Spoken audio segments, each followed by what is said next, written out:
नमस्कार जोहार। मैं शिवलाल सागर, थिएटर वर्ल्ड ऑफ शिवलाल सागर में आप सबका स्वागत करता हूं। आज का विषय होगा रस सिद्धांत, कुछ फूटकर विचार। भरतनाट्य शास्त्र में सबसे महत्वपूर्ण अध्यायों में से एक अध्याय है रस का। नाट्यशास्त्र की रचना के बाद बहुत कुछ मनीषियों ने, आचार्यों ने बहुत कुछ लिखा है रस के बारे में। उनके परवर्ती आचार्यों से लेकर अब तक आलोचकों, विचारकों, विद्वानों, प्राध्यापकों के बीच एक विवाद का विषय बना हुआ है रस। विवाद से मेरा मतलब है कि रस क्या है, कैसे उत्पन्न होता है, ये नहीं है, बल्कि विषय विवाद का है रस की प्राप्ति किसे होती है। किसे से मेरा मतलब है, क्या रस की प्राप्ति पहले अभिनेता को होती है या फिर दर्शक को रस की प्राप्ति होती है, या अभिनेता के माध्यम से दर्शकों को। अभिनेता केवल एक माध्यम रहता है, या फिर एक साथ दोनों को, यानी दर्शक और अभिनेता को।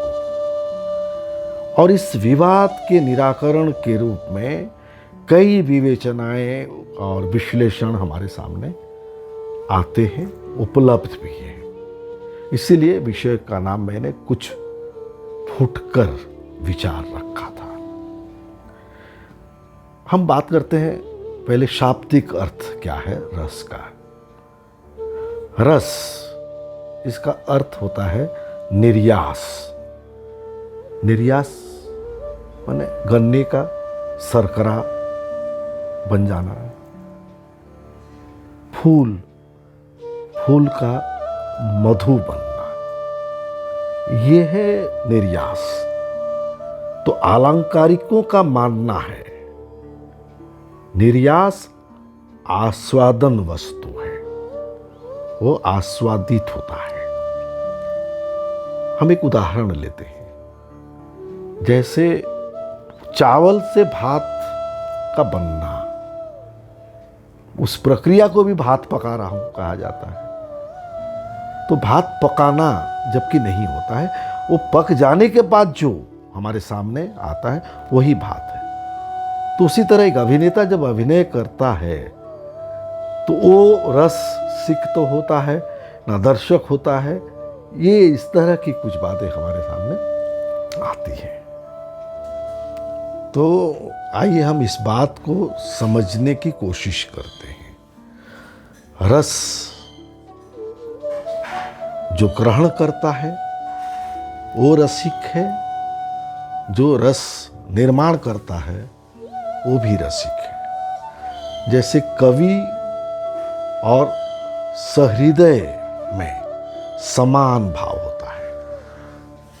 कोई कवि व्यक्तित्व या कोई सहृदय व्यक्तित्व अगर है तो दोनों में समान भाव होता है। इस बात को समझने के लिए आइए हम रस को और थोड़े अलग ढंग से सोचते हैं रस के बारे में। जीवन और जगत की अनुकृति को काव्य कहते हैं। और काव्य का अर्थ केवल कविता लिखना, कविता करना नहीं, बल्कि कोई भी संरचना को हम कवि, संरचनाकर्ता को कवि कह सकते हैं। तो कवि और सहृदय में समान भाव होता है। सहृदय व्यक्ति कौन होता है? जो उस कवि के अभिव्यंजन को समझता है और उसे रस ग्रहण करता है। तो दोनों के भाव समान होते हैं, पर दोनों की संवेदना का केंद्र अलग अलग होता है। कवि की संवेदना का केंद्र होता है जीवन।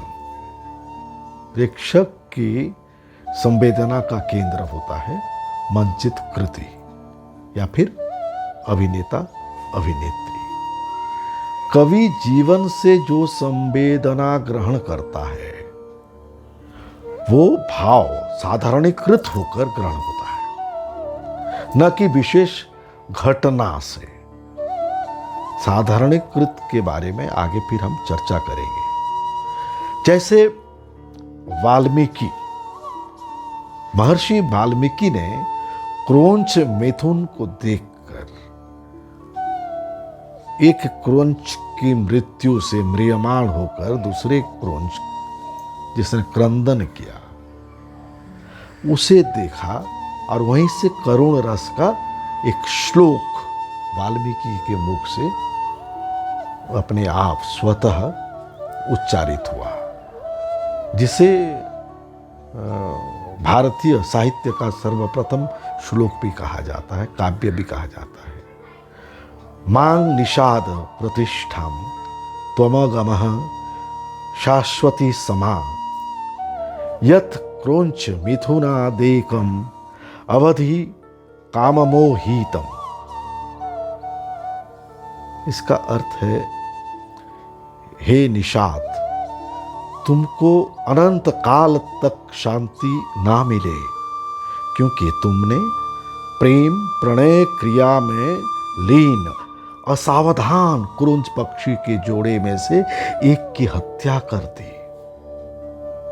तो इस श्लोक में पक्षी विशेष का शोक नहीं है, बल्कि वाल्मीकि का शाप है।